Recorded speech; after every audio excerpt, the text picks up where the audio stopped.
Почитувани пријатели, ве покануваме да бидете дел од утринската програма Глас на надежда. Секој ден, од понеделник до петок, во 8 часот и 30 минути со Томе Трајков. На Facebook страната на Глас на надежда. Ке имате прилика да слушате утринска порака, совети за здравието, животни, приказни, рецепти за готвење, гости во студиото и многу други интересни работи. Ве очекуваме.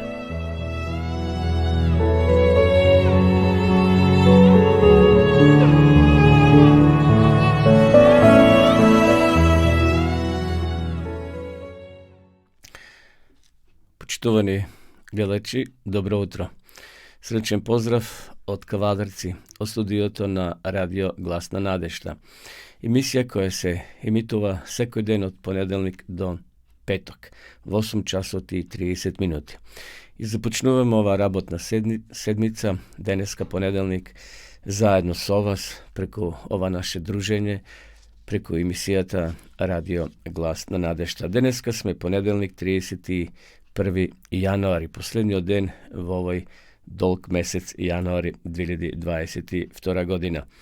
Сонцето во Кавадарци утрово изгреа во 6 часот и 45 минути, а ќе зајде во 16 часот и 46 минути. Што се однесува до воздухот утрово во Кавадарци, според мерната станица покажува дека е загаден. Имавме некаде -4, сега е моментално -2, но ќе имаме позитивни дневни температури. Што се однесува до временската прогноза, таа гласи дека предпладне во Македонија ќе имаме сончево со мала до умерена облачност, а попладне облачноста ќе се зголемува, ќе дува слаб до умерен ветер. Предпладне од северозападен, а попладне од југозападен правец ќе дува ветер. Во вечерните и ноќните часови ќе започнат врнежи од снег. Како што минатата недела најавивме дека ова седмица, некаде вторник, се очекуваат повторно врнежи. Што се однесува до утринските минимални температури, тие беа од -9 до +3 во скроз западните делови на нашата земја. Во Скопскиот регион од -5 до 6, Комановскиот -7 до 4, Беровскиот -8 до 4 степени, Гевгелискиот во позитива +1 до 13, денеска ќе се крене температурата. Во Пелагонискиот регион од -6 до +5 степени и во Охридскиот регион од -4 до +5 степени. Во Теквишијата од -4 до 9 степени. Значи, ќе имаме сончево време, но се уште е свеж, утрово беше се замрзнато, зашто беше -4, но во текот на дента, значи, ќе имаме позитивна температура и ќе сонцето веќе изгрија, го гледаме во Кавадарци, значи сончево е, но се уште е свежо. Што се однесува до утрешната температура, рековме ќе има врнежи, еве поточно што ни е запишано, облачно со повремени врнежи од дожд на повисоките места со снег, повремени, пообилни. Уште од ноќта, особено на запад, ќе се формира снежна покривка, која на планините ќе се зголемува. На југоистокот снежната покривка ќе има на повисоките места и планините, а врнежите ќе бидат повремено со дожд кои ќе преминуваат во снег.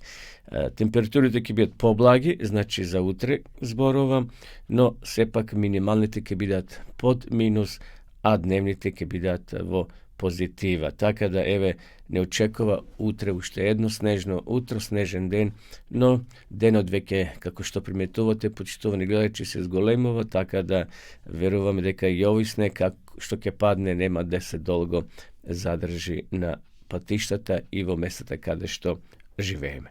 Еве, тоа беа сервисните информации за ова утро, 31 јануари 2022 година. Поздрав до сите вас, почитувани гледачи, кои во меѓувреме се вклучивте и ја следите и ќе ја следите до крај ова наша емисија. Приготвивме убави содржини, верувам ќе го привлечат вашето внимание. Одиме сега со песна, а потоа повторно ќе се вратиме во живо во нашата емисија.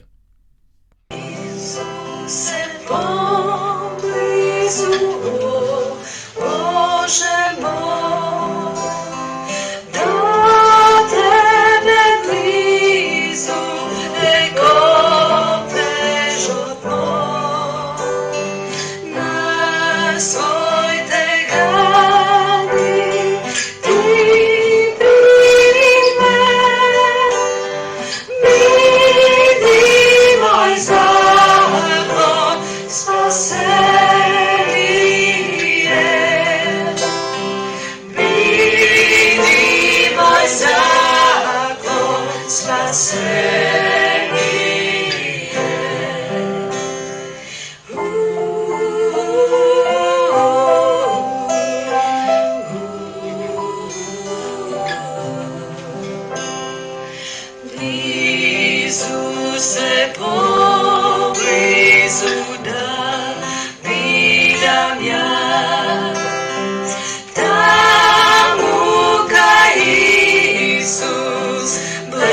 Следува рубриката почитувани гледачи за мудроста, односно капки на мудроста и кратка приказна за деца и за возрастни. Овутро одбрав 13 капки на мудроста кои се однесуваат за благодарноста. Од се што се бара, одгледува и негова, нема ништо толку вредно во Божите очи како чисто срце, став проникнат со благодарност и мир. Навистина, понекогаш некако луѓе сме толку скржави да кажеме благодарам или фала ти. Благодарноста треба да извира во секој наш збор од нашите срца. Благодарноста може обичниот ден да го претвори во празник, рутинската работа во радост и да ги промени ограничените можности во благослов. Сеќавајте се на минатото со благодарност. Живејте во сегашноста со ентузијазам. Радувајте се на иднината со доверба. Благодарноста гледа во минатото, ја сака сегашноста и ги отстранува стравот, алчноста, копнежот и амбицијата. Видете колку е важна благодарноста. Благодарноста е богатство, мрморењето е сиромаштво. Да се биде благодарен не значи дека се е во ред, тоа само значи дека се привлекуваме со благодарност. Среќата доаѓа кога ќе престанеме да се жалеме поради сите неуспеси што не снашли и ќе станеме благодарни поради неуспесите што не ни се случиле. Најдобро кај дарот на благодарност е ова. Колку повеќе сме благодарни, толку повеќе го добиваме. Гледате, благодарноста произведува позитивна енергија. Благодарноста произведува нешто пријатно во душата на човекот. И оној кој благодари, а и оној кој тоа го слуша. Оној кој не е задоволен со оно што го има, нема да биде задоволен ни со оно што би сакал да го има. Има вистина во ova izjava, počtovani gledači. Onaj koji je nezadovoljen s ono što go ima, nema da bude zadovoljen niti s ono što bi sakal da go ima. Neka blagodarnost bude pernica na koja ke klekneš da ja kažeš noknata molitva. I neka verata bude most što go gradiš za da go nadmineš zloto i da go prihvatiš dobroto. Da čustvaš blagodarnost, a da ne je izraziš, je isto kako da svitkaš podarok i da ne go podariš. Navistina drži ova. Znači, može neko čustva blagodarnost vo dušata, no to nego iskaževa. Ne vredi. To je kako da spakovaš jedan dobar podarok za nekoj prijatelj, no da ne mogo podariš, tuko da go zadržiš za sebe doma. Uživaj vo malete nešta. Бидејќи еден ден може би ќе се свртиш назад и ќе видиш дека тие биле големи нешта. Да се биде благодарен за се добро што го имаш во својот живот е темел на целото изобилие.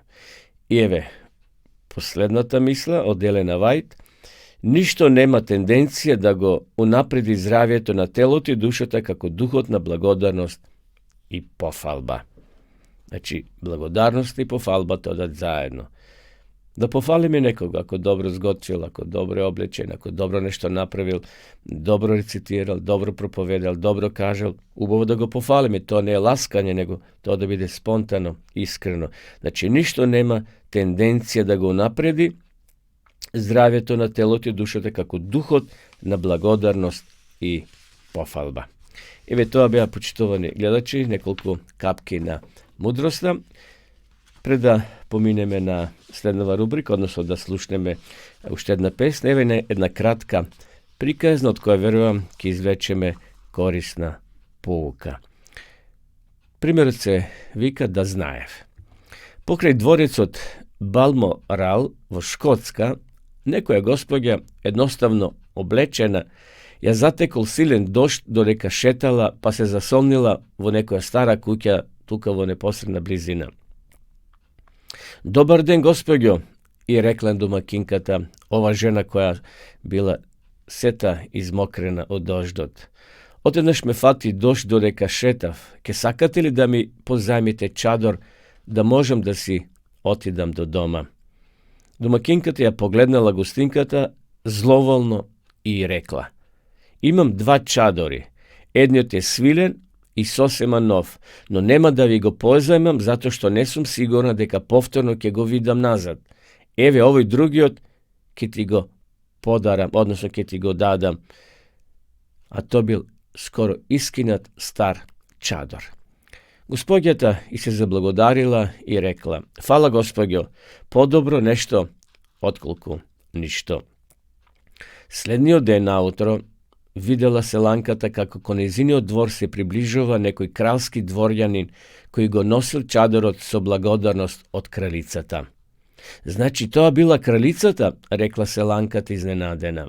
Да знаев само дека е таа ке го дадев мојот нов свилен чадор.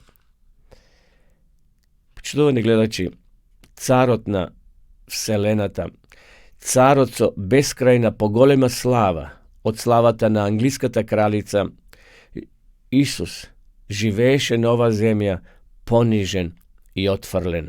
Неговиот народ, Израел, вели Библијата, не го позна. Всушност тие придонесоа да биде Исус Христос раснат. Сепак тој беше Син Божи, создател на се.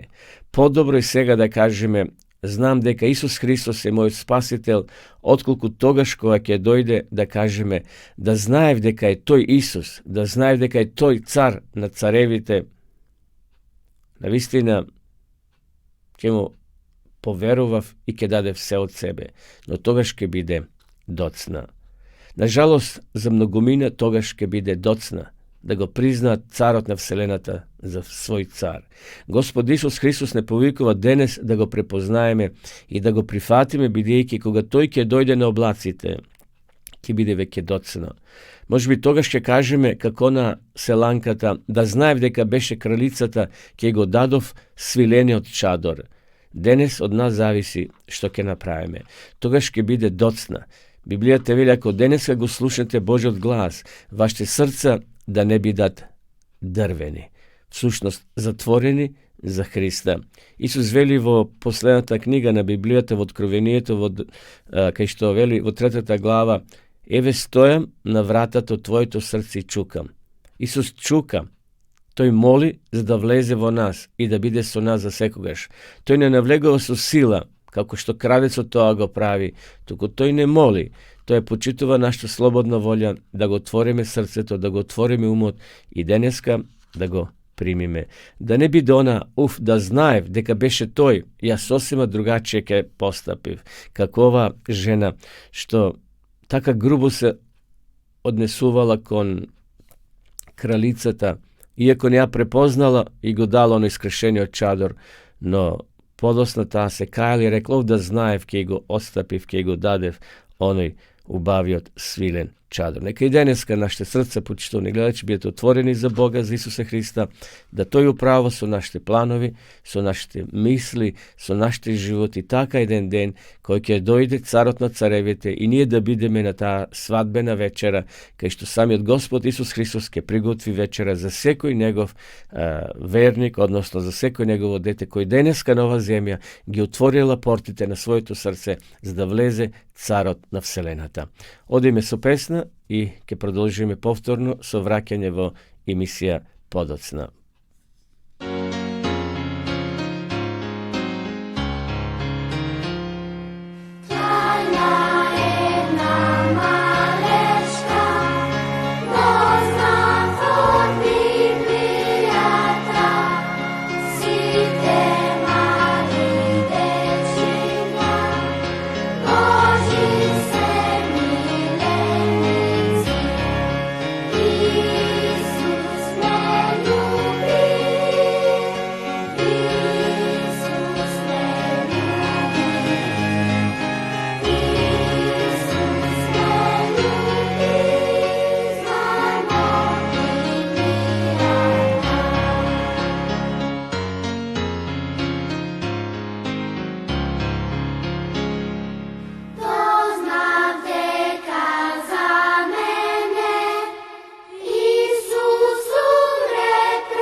Денешната утринска порака, почитувани гледачи, ја наоѓаме во првото послание до Коринќаните, 15 глава, 57 стих. Но фала му на Бога, кој ни даде победа преку нашиот Господ Исус Христос. Победи не може да се извојуваат со раскошни церемонии, туку со едноставно покорување на највозвишениот војсководец, небесниот Господ Бог. Оној кој се потпира на тој водич никогаш нема да доживе пораз. Најголемиот дел од непријатностите во животот, секојдневните грижи кои како рѓа ја нагризува душата, душевните страдања и мачни предизвици најчисто се последица на незаузданата природа. Владењето со себе си представува најдобро владење на светот, кога духот на благост и смирено секогаш би бил украс на нашите меѓусебни односи, би можеле да избегнеме 99% од тие непријатности кои толку ни го загорчуваат животот. Непрепородениот човек мора да умре, а новиот човек Исус Христос мора да завладее со душата. За Христовиот следбеник со право да може да каже за себе: а јас веќе не живеам, туку во мене живее Христос. Галатјаните 2 глава, 20 стих. Собственото јас тешко се победува. Да се подчини човечката изопаченост на Христовиот дух во секој облик на вистина не е лесно, но сите треба да бидат запознати со фактот дека ако со Христова помош не стекна таква победа, не постои надеж за спасение. Победа може да се стекне бидејќи на Бога ништо не му е невозможно. Со помош на неговата благодат можеме да ја победиме секоја лоша природа и секоја човечка изопаченост. Ако сте подготвени во Христово име одлучно да се фатите на тоа дело, вие можете да станете победници. Сатанските искушенија денес се поголеми отколку било кога порано, затоа што тој знае дека има уште многу малку време и дека наскоро секој случај ќе биде одлучен за живот или смрт. Денес не е време да им подлегнеме на обесхрабрувањата и потешкотиите, туку со потполна доверба во семокниот Јаковов Бог да истраеме во секоја неволја. Неговата благодат е доволно да не одржи во сите наши потешкотии и покрај тоа што тие се поголеми од порано, сепак доколку целосно се потпреме на Бога, ќе можеме да го совладаме секој искушение и благодарение на неговата благодат ќе извојуваме победа. Кога искушенијата и испитувањата ќе навалат врз нас, да му се обратиме на Господа и да се бориме со него во молитва. Тој нема да не отпушти празни, туку ќе ни подари благодат и сила да ја победиме и скршиме силата на непријателот. Ете, тоа беше ова утринска порака за денеска, почитувани гледачи, кој носеше наслов Победа, а ја читавме ова порака од првото послание до Коринтјаните, 15 глава, 57 стих. Но фалимо на Бога, кој ни даде победа преко нашиот Господ Исус Христос. Победата е 100% Божја, почитувани гледачи. Наше само да ја прифатиме таа победа и да му дозволиме на Бога да тој преку Светиот Дух се бори за нас. Победите не може да се извојуваат со раскошни церемонии, туку со едноставно покорување на највозвишениот војсководец, небесниот Господ Бог. Оној кој се потпира на тој водач никош нема да доживее пораз. Сатаната тоа го знае. И тој ќе покушава на разни начини да не обесхрабри.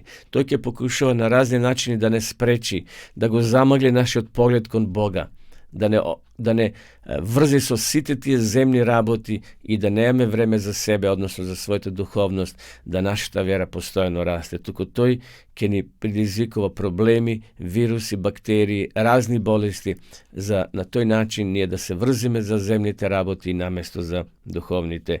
И затоа овде вели најголем дел од тие непријатности во животот, секојдневните грижи се како рѓа кои ја нагризуваат нашата душа. Душевните страдања и машни предизвици најчесто се последица на таа наша грешна природа.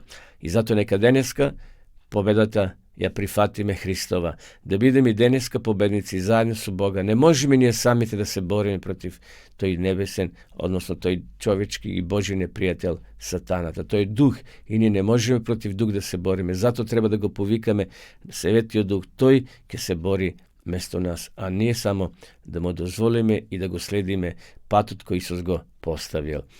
Верувам дека ја читате Библијата, почитувани гледачи, секој утро и ги читате овие утрински пораки од Светото писмо, но сите вие кои сакате, почитувани гледачи, да ја на еден посебен начин изучувате Библијата по дописен пат, тоа може да го сторите преку онлайн, значи од вашите компјутери дома, може да ги изучите овие 8 прекрасни дописни библиски школи, без обавези, значи без обврски, кога сакате може тоа да го прекинете, но ви овозможува на еден навистина убав начин да се запознаете со големите вистини на Светото писмо. Да видиме сега рекламата, а потоа ќе продолжиме повторно во живо со нашата емисија.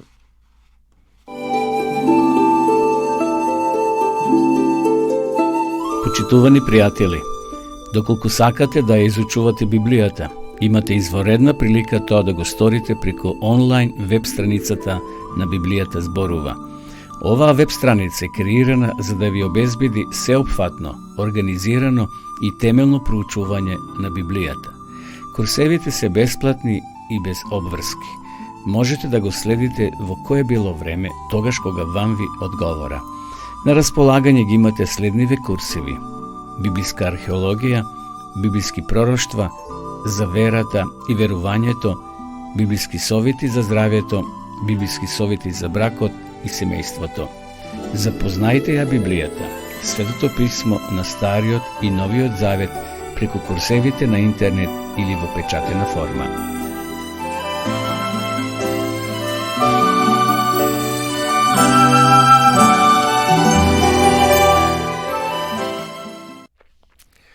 Продолжуваме со нашата програма. Почитувани гледачи, би сакал да ве поздравам сите вас кои се вклучивте во меѓувреме и ја следите ова наша утринска програма.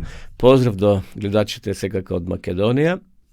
Имам овде распоред, односно шема на оние кои не следат. Имаме гледачи од Србија, од Германија, од Австрија, од Бугарија, од Грција, Австралија, Америка и од Холандија, секако и од други европски држави. Сите сте добре дојдени во нашата емисија и ме причинува задоволство што можеме ете и на овој непосреден начин да другаруваме, да се дружиме и да ги споделуваме овие наши пораки што ги приготвивме за ова наша утринска програма. Имаме гледачи дури и од Англија секако. Сите сте добре дојдени во нашата програма. Следува рубриката Библиски личности. Секој утро споделуваме и размислуваме за некоја библиска личност. Ова утро се одлучив да кажеме неколку зборови, почитувани гледачи, за царот Саул. Шаул или Саул. Значи, тој првиот цар на израелците кога влегле во ветената земја. Пред да се случи тоа, во Израел владеела теократија, што значи Бог управил преку судиите, преку пророците. Меѓутоа, во еден момент израелците посакале да бидат слични како и останатите народи, да имаат цар, да бидат монархија. Господ им рекол: добро, може да имате, меѓутоа ќе имате обврски, ќе плаќате данок, вашите синови ќе од во војски. Така натаму пред време им кажал на последиците од тоа ново општествено уредување. Меѓутоа, тенденција е кај луѓето да се изедначуваме со другите. Они што имате и ние да купиме, они што прават и ние да го правиме. Ете, гледаме и кај израелците тоа се случило. Но, како е да е, еве да кажеме, кој бил Саул или Шаул? Саул бил роден во Гивеја, денешен Тол ел Фул. Бил единствениот син на благородникот по име Кис или Киш од племето на Винјамин. Името на неговата мајка е непознато. Овде имам сега имења на неговиот братучет и така за поширокото семејство, како е да е, како човек кој припаѓа од тоа племе. Саул припаѓа од племето на оние кои биле воинствени, значи оние кои биле ратоборни, што би се рекло. Како што е наведено во Стариот Завет, овој првиот цар или крал на обединетото кралство на Израел и негов основаш. Знаеме дека подоцна царството Израелево ќе се распаде на два дела, на јужно и на северно, со 10, односно со 2 племиња. Саул е првиот цар кој направил или кој создал редовна војска во Израел. У почетокот Бог раководел и го водел Саула, додека Саул му бил лојален на небесниот Бог. Но еве може да читаме во Стариот Завет за неговите активности. Неговото искачување на тронот се должи на фактот што едноставно рековме судиите владееле до неговото зацарување, но сега пророк Самуило кој je poslednji od prorok v toj kontekst, Bog jednostavno veli odi i pronajdi go slednji od car, odnosno da go pomaza. Prikaznata navistina je interesna za samiot Saul. Sve dojka, to je bil ljubav, visok čovjek, go sakale mnogo uloge to v carstvo to i jednostavno sve dojka se držal za Božji odpad, imal pobedi, imal uspesi i jednostavno bil sakan od samite Izraelci. Se obidovo znači da gi pokori ustanatite plemenja i taka natamu. Imal znači redovni bi rekle vojni i postojano pobedoval se dodeka stojal na strana na Gospoda. To imal i sin Jonatan koji mnogo prisno, mnogo blisko se družil so Davida. Međutim, koga veke Saul ostapil od Božji odpad, Bog poveke ne bil so nego. I to go počustvoval sami od Saul. V međuvreme njegovata desna potpora Samuilo počinal. I to je veke nemal so kogo da se kontaktira, konsultira i na toj način padnal vojna depresija. No Gospod poleka gi kreval racete od nego.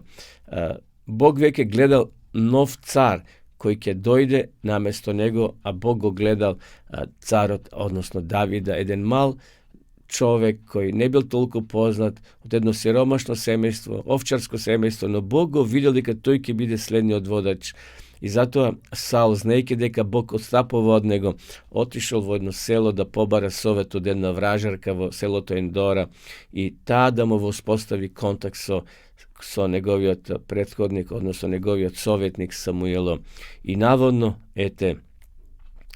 ta vražarka uspostava kontakt so Saula i može da go čitate toj razgovor. Iako mrtvite ne zborovat, počitovani gledači, to je bilo delo negavlo, samo da predizvika čustvo na Saula, deka sepak Bog gi trnal racita od nego. I navistina, posle kratko vreme, Saul ke zagine na bojno to pole, koga ke bide, znači, vojna borba su filistejcite, koga neprijateljskite sili se sobrali v dolinata Ezrael, to je trnal proti njih i gi porazil, odnosno vlegol v njimnjot logor na planinata Gelvuj, očiledno v blizinata na Ain Harot, no tamo to je ke zagine na to bojno pole. Vistina, ki bide žalostna tragedija. Na njegovo mesto ke dojde carot David. Za njego ke zbrujeme v narednite denovi. Kako je da je Saul ostavil jedan dlabok vpečatok v istorijata na izraelski narod, kako prvi car koji bil postaven i sve dodeka se držal za Božete upatstva i pravila, bil blagosloven, gi usvojoval, gi pobedoval site neprijateljske vojske, no koga jednostavno ostapil od patot koji trebalo da go sledi i Bog krenela raca od nego. I carstvo to bilo preneseno na njegov naslednik. Sušnost, David je i njegov zet na Saula, bi neki to imali kerki, no kako je da je Saul je čovek koji može da čitate za njego vo Stari od Zavet. Toliko za Saula utrovo, počtovni gledači, produžuvame so pesna, a potom ako se vratime povtorno vo naša ta emisija.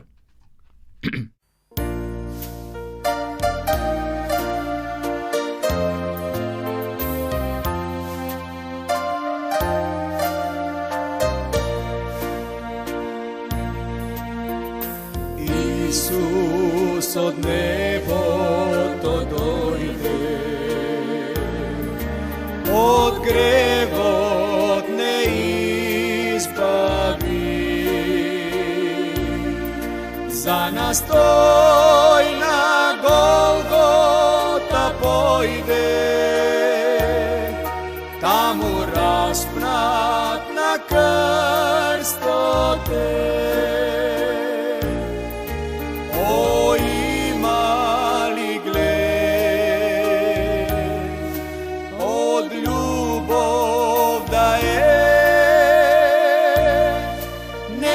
Pogolemo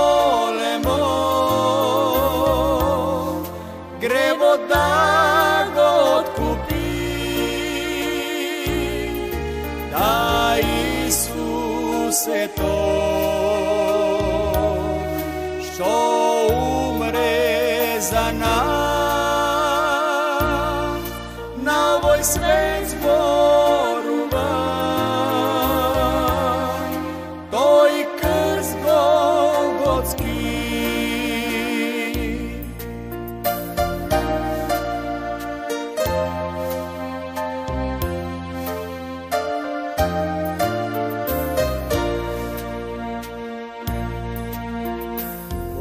Očevo krv vrela teče, a toj moli tatko svoj. Neka se koji što bara proška, bide so mene v carstvo to.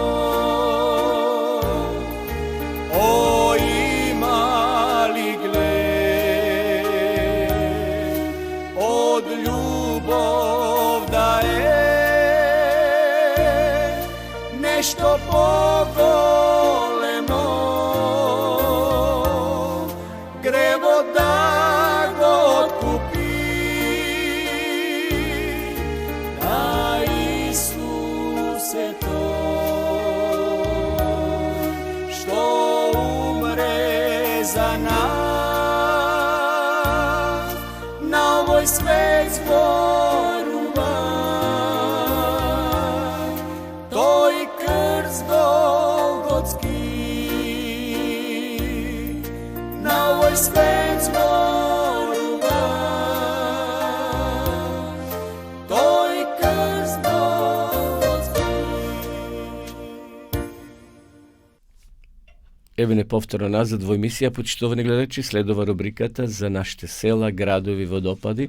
Ovo utro, ke slušneme nešto poveke za seloto Čiflik Demir Kapisko. Seloto Čiflik se nalazi v opština Demir Kapija, v blizina, znači na toj isti od grad Demir Kapija.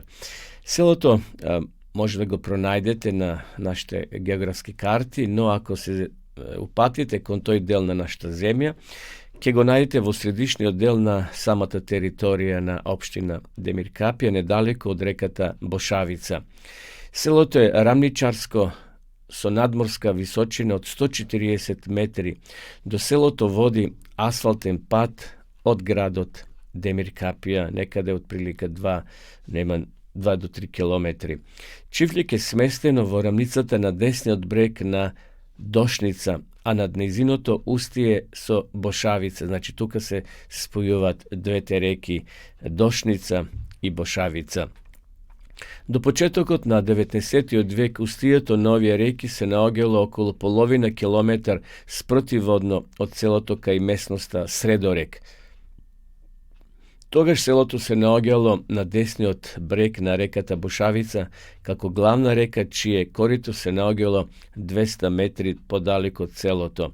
Poto rekite kaj Sredorek se razdvojili i povtorno se sujedinile kaj mesnosta Carevec po 2 kilometri poredi što rekata Došnica se približila do seloto.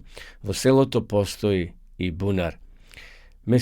Mesnostite vatorot na seloto gi nosa slednjive imenja: Orizarska grobišta, Podarnica, Padina, Šutindol, Skinato, Modra stena, Bresje, Preseka, Vršnik, Ljuti ramen, Brajova niva, Crvena stena, Počivalo i Smrekite. Znači to se atari vo okolinata na seloto. Seloto ima ovalen oblik, podeljeno je na gorno i dolno malo. Podeljeni su glavni otpad, a pomeđu njih se naogja sred selo. Kako delo celoto se smetati, izdvojnite kukivo maloto Došnica pokraj istomenata hidrocentrala.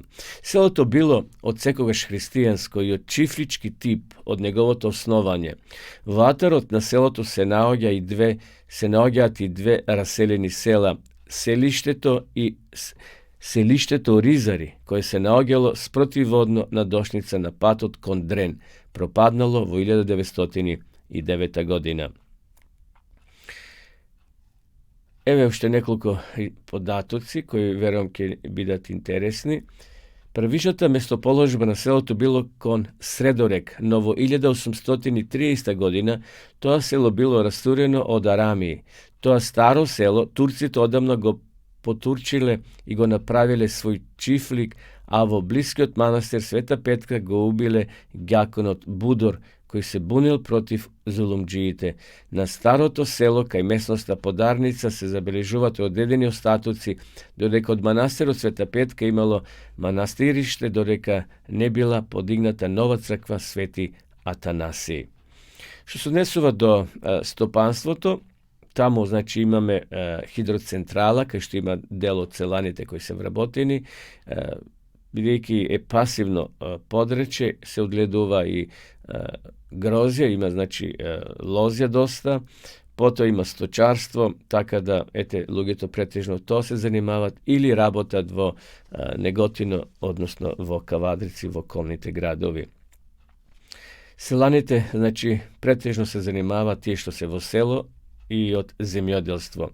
Во отоманскиот период работеле на самиот чифлик, а агите биле од Бесвица, Требник и Кавадрици. Многу послабо мештаните се занимаваат, значи, со некои други активности. Што се однесува до жителите, рековме, во 1900 година имало, според пописот во тоа време, 185 жители.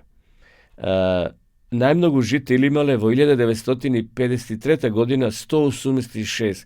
Според последниот попис од 2002 година, кој е актуелен се уште, имало само 90 жители во селото. Чифлик е христијанско, чисто македонско село. Почитувани гледачи, тоа беа неколку информации за селото Чифлик во близина на Демир Капија. Би сакал сега да споделам неколку едноставни совети за подобро здравје. Сакаме да го подобриме секако нашето здравје и едноставно неколку совети. Под број 1, не јадете на брзина. Начинот на кој јадеме е многу важен фактор за нас и за нашето здравје. Пожелно е да не јадеме додека се движиме, а исто така не треба да јадеме на брзина. Наместо тоа треба да уживаме во храната што ја консумираме, да јадеме пополека и не е препорачливо да гледаме телевизија додека јадиме. Второ, секогаш појадувајте. Во денот треба да имаме 3 до 5 оброци, од кои 3 би биле главни оброци, а 2 ужинки, кои секако не смеме да ги пропуштиме. Препорачливо е доручекот да биде во исто време секој ден, а најдобро време за тоа помеѓу 8 и 9, иако секогаш не е тоа изводливо, но да имаме редовен доручок. А вечерата да биде најдоцна до 19 часот. Овие факти се наведени од едноставна причина што сите функции на организмот се одвиваат спрема биолошкиот часовник со одреден ритам и варење на храната. Трето, намалете го стресот. Како и врз сите преостанати процеси, така и врз процесот на варење на храната, стресот, нервозата и негативното расположение делуваат многу негативно. Понатаму, внимавајте што консумирате. Редовно водете сметка за количините и состојките на храната што ја внесувате. Приготвувањето на храната нека ви представува задоволство, а воедно водете грижа за состојките што ги употребувате и внимавајте што повеќе да ја задржите нивната хранлива вредност.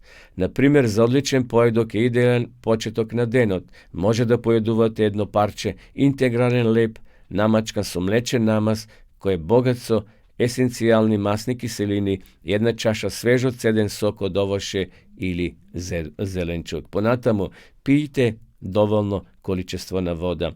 Во текот на денот консумирајте многу течности, до 2 литра вода и можете дополнително да пиете природни сокови, негазирани или незасладени сокови. Исто така, штом станете, напијте се една чаша млака вода. Водата помага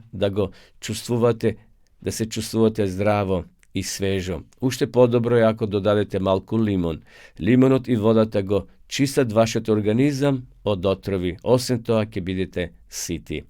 И последно, јадете свежо овоше и зеленчук и редовно вежбајте. Тоа се тие совети за да имаме подобро здравје, почитувани гледачи. И ова утро ќе споделам Еден рецепт за нашите домакинки, печени компири со зачини. Еве зашто станува збор. Потребни се следниве состојки: малку сол, 30 грама путер, малку оригано, една главица кромит и 400 грама компир, малку црн бибер по вкус. Време за подготовка 10 минути, време за готвење 20 минути. Еве како да го подготвите овој рецепт. Половина од излупените и сечените компири и половината од исецканиот кромит ставите ги во тавче намачкано со путер. Наросете половина од сувите зачини и полејте со половина од стопениот путер. Потоа ставите ја втората половина од кромпирите со кромидот и повторете ја постапката, завршувајќи со стопениот путер. Зачинете со сол и малку бибер. Целата тава покрите ја со фолија за печење и печете ја 20 минути со компирите во рерна која претходно е загреана на 210 целзиусови степени. Потоа отворете ја фолијата и оставите компирите да се допечат уште 15 до 20 минути додека не омекнат. Еве, верам, може би ви е познат овој рецепт и сами го испробувате, но еве тоа беше нашиот предлог за денеска: печени компири со зачин. Крцкави ќе бидат, многу убави, пробајте, нека ви е на здравје. Одиме сега со уште една песна, а потоа ќе одиме на последната рубрика за денеска, почитувани гледачи.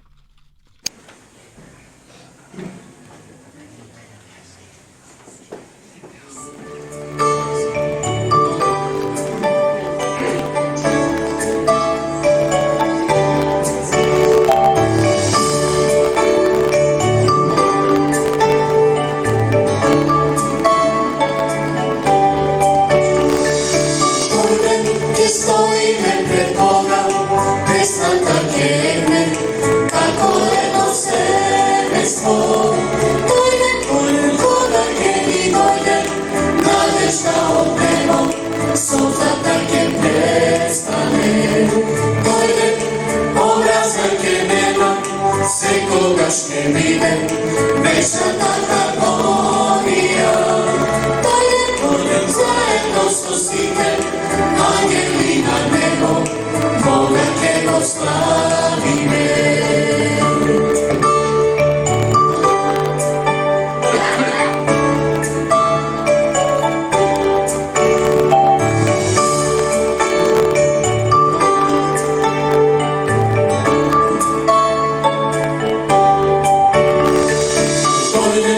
Stojíme pred Boga, pesnata kekne, kako jedno svemestvo. Dojde, koga keni dojde, nadežda od nebo, solza také prestane.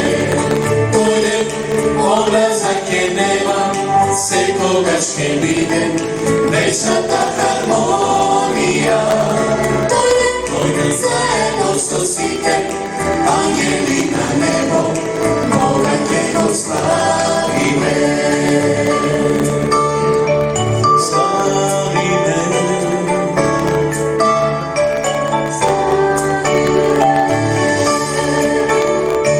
Slavime. Slavime.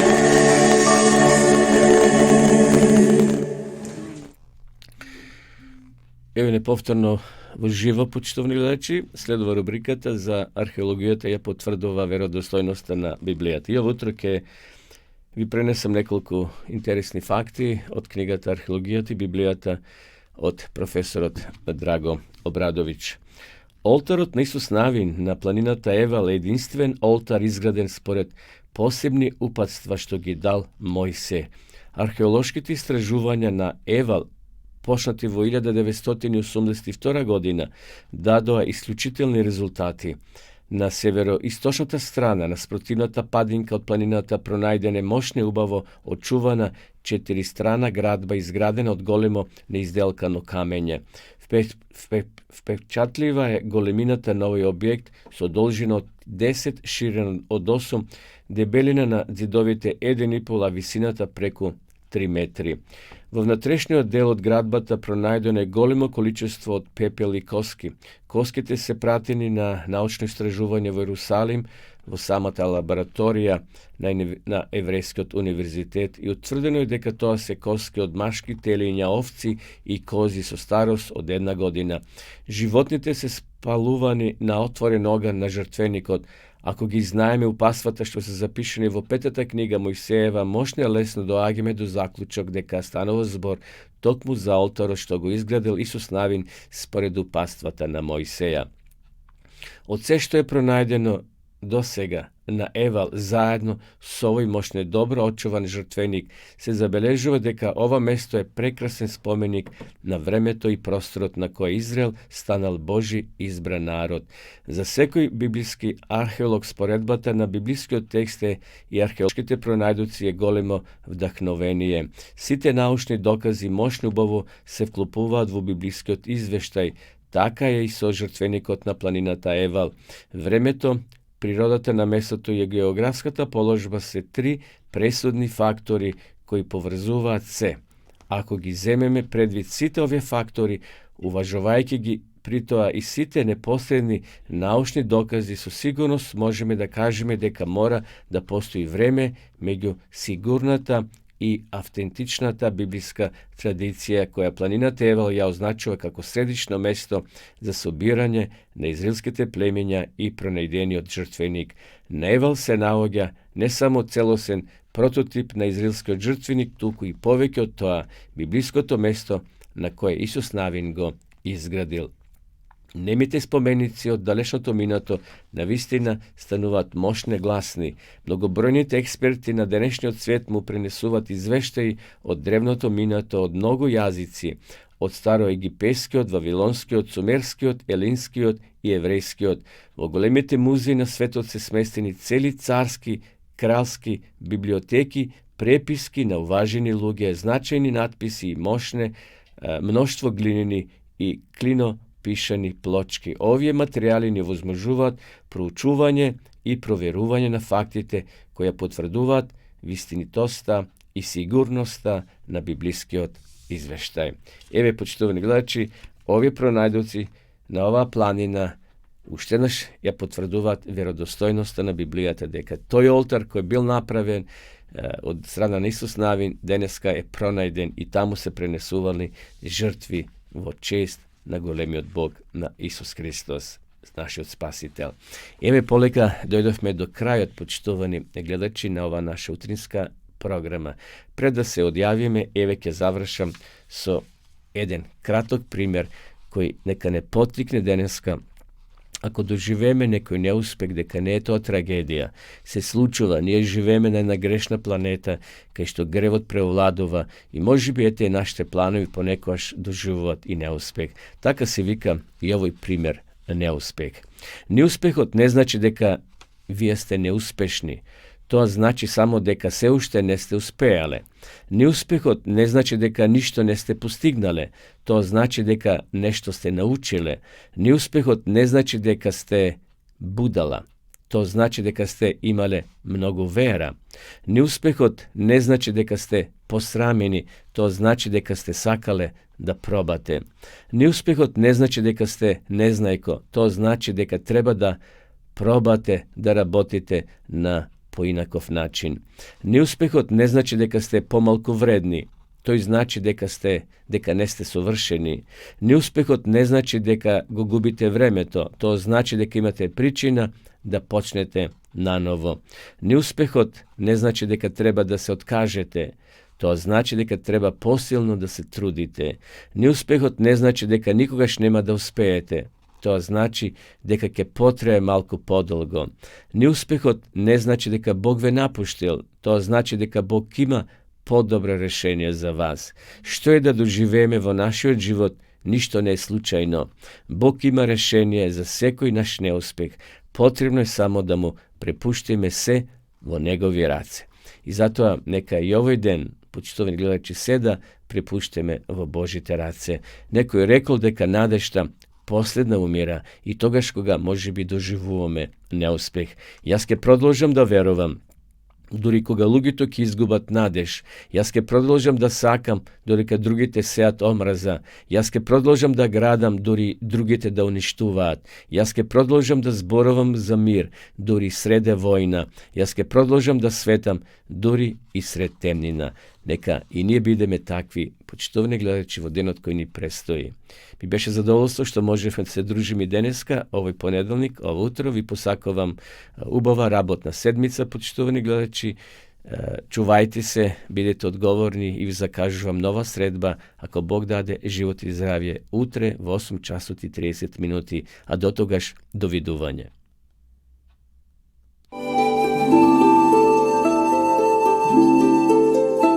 Почитувани пријатели, доколку сакате да ја изучувате Библијата, имате изворедна прилика тоа да го сторите преку онлайн веб страницата на Библијата зборува. Оваа веб страница е креирана за да ви обезбеди сеопфатно, организирано и темелно проучување на Библијата. Курсевите се бесплатни и без обврски.